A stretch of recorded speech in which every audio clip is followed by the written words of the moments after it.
ramstį. Tai mes galim dabar va leistis va čia žemyn ir šitoj vietoj laukti. Arba va čia priekį tiesiai. Jeigu mes va čia varom, čia tas platojam. Šitoj vietoj. Bet nu, persikirsti, matai, visą grandinį. Ne, tai mes čia žemai nusileisim. Ir čia tada va ten pro ten pravažiuos. Tada vėl reiks užsikelt. Geri, užlipk ant tos viršūnėlės. Paklausyk moco. Čia pirmi mocai dabar turi važiuoti. Užsigesinam, jo. Bandom atsirinkti trasą. Atvažiavom į tokią vietą, kur nieko nėra. Esam gan toli. Ta prasme, ir nėra nei žiūrovų, nei teisėjų, bet mes žinom, kad pirmo motociklo garso klausom, nes jisai kažkur va čia jau zyzia. Jisai kažkur čia pro mus turi pravažiuoti. Nu, gal va čia žemai, gal va už šitos kopos. Čia kokie 200–300 metrų koridorius. Tai vat, kai pravažiuos mocas, mes jau prisirišim ir žinosim maždaug, kad mes jau tikrai.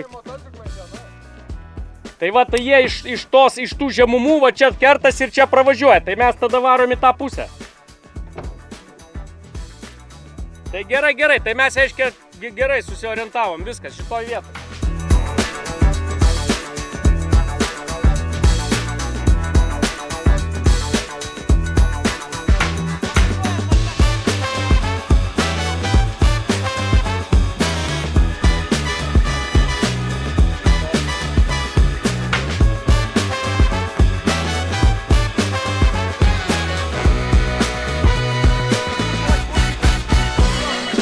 Gerai.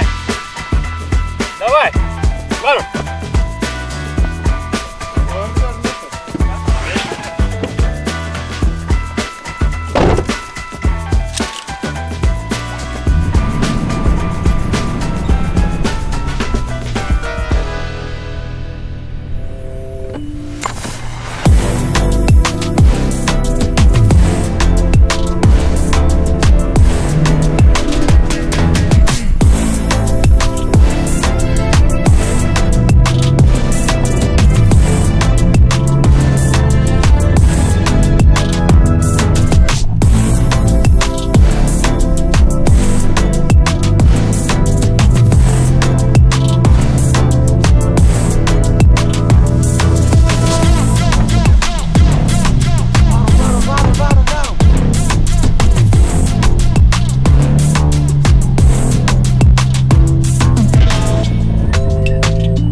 Pirmą dieną turėjom iššūkių.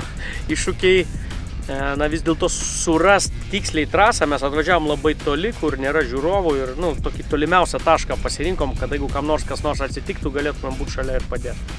Bet atrast, tai taip irgi. Šiandien motociklai, anksčiau būdavo taip, kad laukiam motociklai važiuoja, jie atpaišo vėžę ir tu žinai, kad tuo pačiu kanalu važiuos ir automobiliai. Būdavo labai viskas paprasta, įsirinki gražią vietą ir baigti.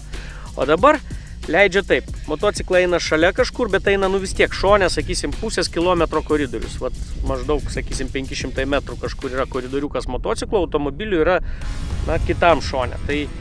Tai negali ryžtis prie motociklų, tai todėl toksai, vat, šiandien užlipom, laukiam, žinom, va ten mocai važiuos, ten mašinos Ir toks va taikėm ir beveik idealiai atsistojom. Na, faktiškai pirma mašina pravažiavo pro mus gal ten 100 metrų nuo mūsų. Tai tik tiek, kad užtruko laiko, kol greitai susiorientavom, kur čia bus tos gražesnės vietos. Na, va, užsėmėm tokią poziciją per kelias minutės ir jau nuo antro automobilio visus jau prasileidom čia nais. Na, pirma diena, kitą dieną bandysim tiksliau biškį dar susigaudyti, bet, žodžiu, irgi įsivažiuojam. Na, bet va, visas karavanas nuvažiavo. Šiaip smagu, geros akimirkos ir turėsim kadrų, ką ir pamatysim.